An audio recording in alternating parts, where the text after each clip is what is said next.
4대 시중은행이 주택담보대출 거래 조건을 담합한 혐의에 대해서 공정거래위원회가 제재 절차에 착수했습니다. 은행들은 주택담보 인정 비율 등의 세부 거래 조건을 공유하면서 고객에게 지나치게 유리한 조건이 설정되지 않도록 한 것으로 공정위는 보고 있습니다. 이승은 기자가 전해드립니다. 지난해 2월 윤석열 대통령은 비상경제 민생회의를 통해 금융권 경쟁 촉진을 위한 특단의 대책 마련을 지시했습니다.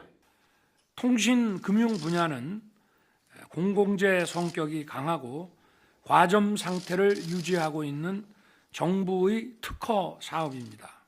업계에서도 물가 안정을 위한 고통 분담에 자발적으로 참여할 필요가 있다고 생각합니다. 이후 공정거래위원회는 6대 시중은행에 대한 현장 조사로 대출 관련 자료를 확보했습니다. 이어 6월에는 KB국민과 신한, 하나, 우리은행 등 4대 은행에 대한 추가 현장 조사도 진행했습니다.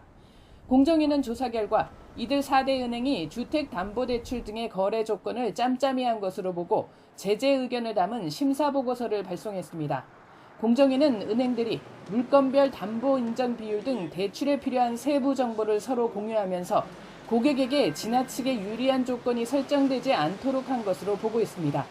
심사보고서에는 과징금 부과와 검찰 고발 의견이 포함된 것으로 전해졌습니다.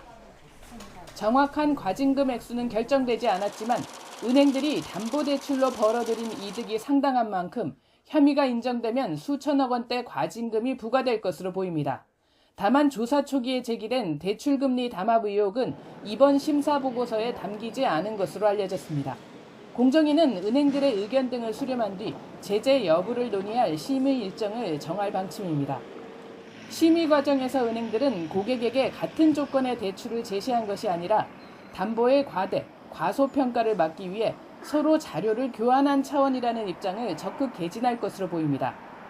이번 조사는 정부가 발표한 서민생활 밀접 품목 불공정행위 집중 점검 방침의 하나이기도 합니다.